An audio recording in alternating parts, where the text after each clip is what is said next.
Au nom d'Allah clément, tout miséricordieux. Allah dit, et qui préfère plus belle parole que celui qui appelle à Allah? Fais le bien et dis, je suis du nombre des musulmans. En effet, notre monde s'efforce aujourd'hui d'offrir à chaque individu les composantes du bonheur dans sa vie quotidienne, et ce à travers une technologie qui cherche à lui apporter du confort afin qu'il puisse cheminer vers un prétendu bonheur intime. Malheureusement, ce qui se passe en réalité est tout du contraire, comme on peut l'observer par l'augmentation des maladies psychologiques et du taux de dépression dans nos sociétés. Cela montre clairement que le bonheur ne réside pas uniquement dans la facilité matérielle, mais qu'il repose essentiellement sur une dimension que la technologie a négligée, l'âme. Et si l'on demande à une personne religieuse où repose la quiétude de l'âme, il vous répondra simplement dans la religion. Malheureusement, nous constatons que même parmi les personnes dites religieuses, il existe dans de nombreux cas une souffrance semblable, notamment face à des maladies comme celle de la dépression.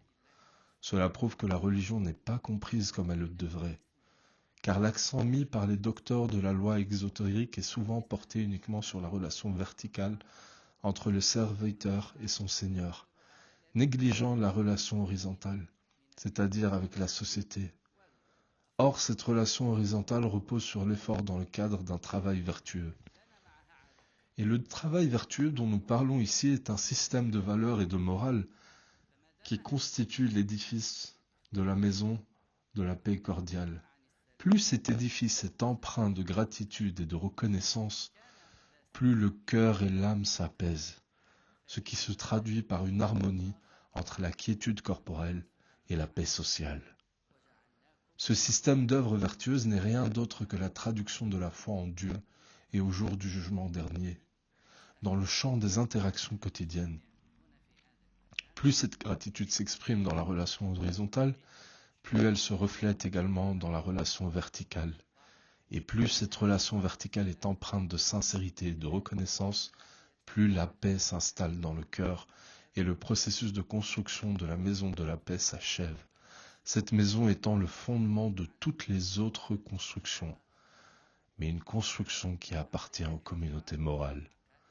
Ce dont nous avons besoin aujourd'hui, ce n'est pas d'un contrat social au sens philosophique du terme, mais d'un contrat humain, un point de convergence entre les partenaires de la société qui se traduirait en un mouvement conduisant à l'édification de la maison de la paix, de la science et des âmes. C'est là l'essence même du message porté par les prophètes, à rappeler aux gens leur nature primordiale, une nature qui s'exprime par les bonnes actions. L'être humain, dans sa relation verticale avec son Seigneur, est dans une dynamique de don à travers l'adoration, mais il ne doit pas en retour rechercher à asservir son prochain. Quant à la relation horizontale qu'il entretient avec son prochain, elle est également fondée sur le don et la bienfaisance. Chacun a besoin de recevoir autant qu'il donne. Dans ce sens, la paix dans l'esprit humain, comprise dans la dimension spirituelle, joue un rôle fondamental dans la création d'un climat de justice et de sécurité. La véritable paix, celle qui doit être construite dans les cœurs, se compose de briques faites de valeurs morales façonnées par la raison humaine.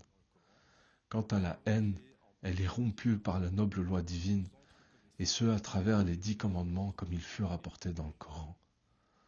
En résumé, le bonheur que nous recherchons doit inclure l'âme autant que le corps. Le bonheur de l'âme ne se réalisera que par la construction de la maison de la paix dans les cœurs.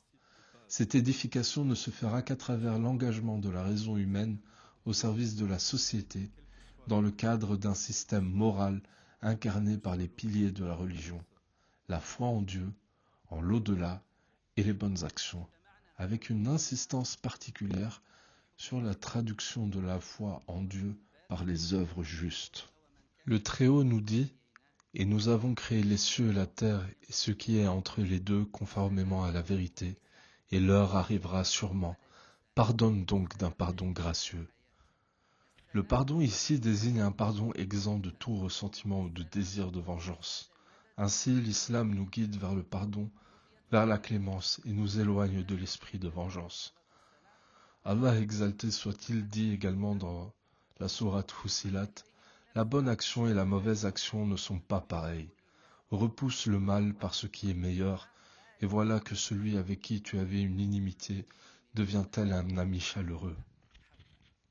Et ce verset montre qu'en répondant au mal par le bien, on transforme l'ennemi en ami. Voilà le plus haut degré de pardon et d'amour dans sa relation avec le prochain. Mais seuls atteignent ce niveau ceux qui possèdent la science et ceux qui se sont engagés dans un travail sur eux-mêmes, jusqu'à ce que leur âme en vienne à aimer toutes les manifestations de la présence divine dans les différents visages de ces créatures. L'être humain, dans sa relation verticale avec son Seigneur, est dans une dynamique de don à travers l'adoration, mais il ne doit pas en retour rechercher à asservir son prochain. Quant à la relation horizontale qu'il entretient avec son prochain, elle est également fondée sur le don et la bienfaisance.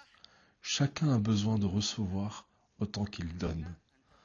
Dans ce sens, la paix dans l'esprit humain, comprise dans la dimension spirituelle, joue un rôle fondamental dans la création d'un climat de justice et de sécurité. La véritable paix, celle qui doit être construite dans les cœurs, se compose de briques faites de valeurs morales façonnées par la raison humaine. Quant à la haine, elle est rompue par la noble loi divine, et ce à travers les 10 commandements comme ils furent rapportés dans le Coran. En résumé, le bonheur que nous recherchons doit inclure l'âme autant que le corps.